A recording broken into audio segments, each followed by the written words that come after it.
Good evening. Tonight, I can report to the American people and to the world that the United States has conducted an operation that killed Osama Bin Laden, the leader of al-Qaeda, and a terrorist who's responsible for the murder of thousands of innocent men, women, and children. It was nearly 10 years ago that a bright September day was darkened by the worst attack on the American people in our history. The images of 9/11 are seared into our national memory.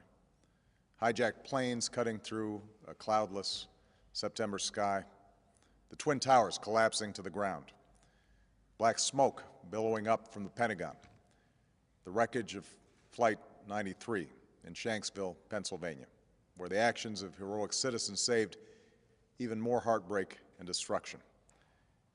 And yet we know that the worst images are those that were unseen to the world. The empty seat at the dinner table, children who were forced to grow up without their mother or their father, parents who would never know the feeling of their child's embrace, nearly 3,000 citizens taken from us, leaving a gaping hole in our hearts. On September 11th, 2001, in our time of grief, the American people came together. We offered our neighbors a hand, and we offered the wounded our blood. We reaffirmed our ties to each other and our love of community and country. On that day, no matter where we came from, what God we prayed to, or what race or ethnicity we were united as one American family. We were also united in our resolve to protect our nation and to bring those who committed this vicious attack to justice. We quickly learned that the 9/11 attacks were carried out by al-Qaeda, an organization headed by Osama Bin Laden, which had openly declared war on the United States and was committed to killing innocents in our country and around the globe. And so we went to war against al-Qaeda to protect our citizens, our friends, and our allies. Over the last 10 years, thanks to the tireless and heroic work of our military and our counterterrorism professionals, we've made great strides in that effort. We've disrupted terrorist attacks and strengthened our homeland defense.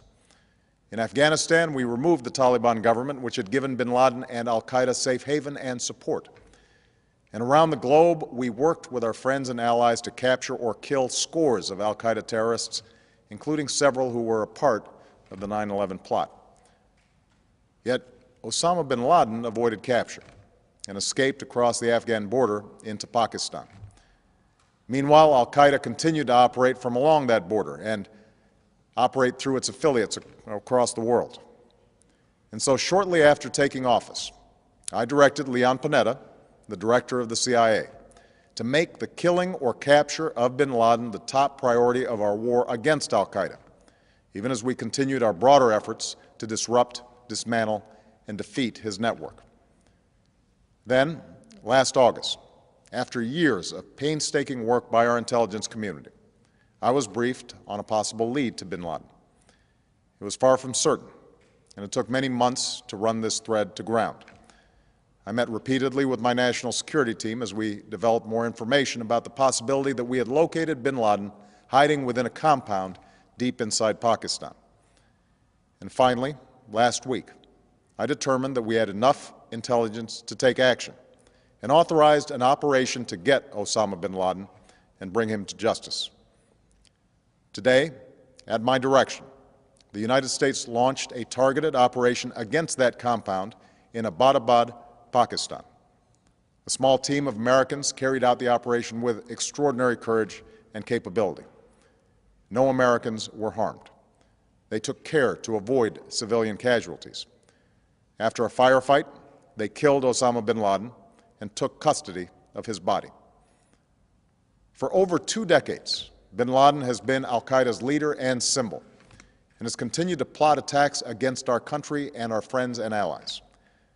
The death of bin Laden marks the most significant achievement to date in our nation's effort to defeat al-Qaeda. Yet his death does not mark the end of our effort. There is no doubt that al-Qaeda will continue to pursue attacks against us.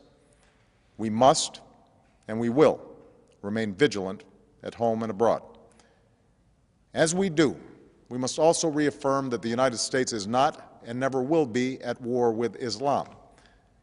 I've made clear, just as President Bush did shortly after 9/11, that our war is not against Islam. Bin Laden was not a Muslim leader.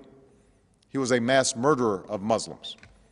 Indeed, al-Qaeda has slaughtered scores of Muslims in many countries, including our own.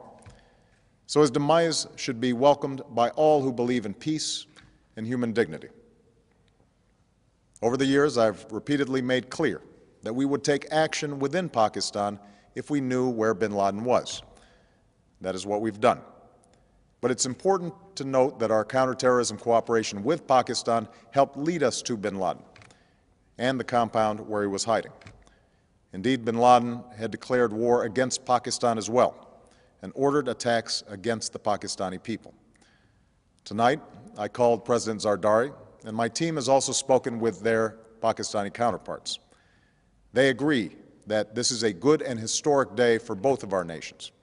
And going forward, it is essential that Pakistan continue to join us in the fight against al-Qaeda and its affiliates. The American people did not choose this fight. It came to our shores and started with the senseless slaughter of our citizens. After nearly 10 years of service, struggle, and sacrifice, we know well the costs of war. These efforts weigh on me every time I, as Commander-in-Chief, have to sign a letter to a family that has lost a loved one, or look into the eyes of a service member who's been gravely wounded. So Americans understand the costs of war. Yet, as a country, we will never tolerate our security being threatened, nor stand idly by when our people have been killed. We will be relentless in defense of our citizens and our friends and allies. We will be true to the values that make us who we are. And on nights like this one, we can say to those families who have lost loved ones to al-Qaeda's terror, justice has been done. Tonight, we give thanks to the countless intelligence and counterterrorism professionals who've worked tirelessly to achieve this outcome. The American people do not see their work nor know their names, but tonight they feel the satisfaction of their work and the result of their pursuit of justice. We give thanks for the men who carried out this operation, for they exemplify the professionalism, patriotism, and unparalleled courage of those who serve our country. And they are part of a generation that has borne the heaviest share of the burden since that September day. Finally, let me say to the families who lost loved ones on 9/11 that we have never forgotten your loss, nor wavered in our commitment to see that we do whatever it takes to prevent another attack on our shores. And tonight, let us think back to the sense of unity that prevailed on 9/11. I know that it has at times frayed. Yet today's achievement is a testament to the greatness of our country and the determination of the American people.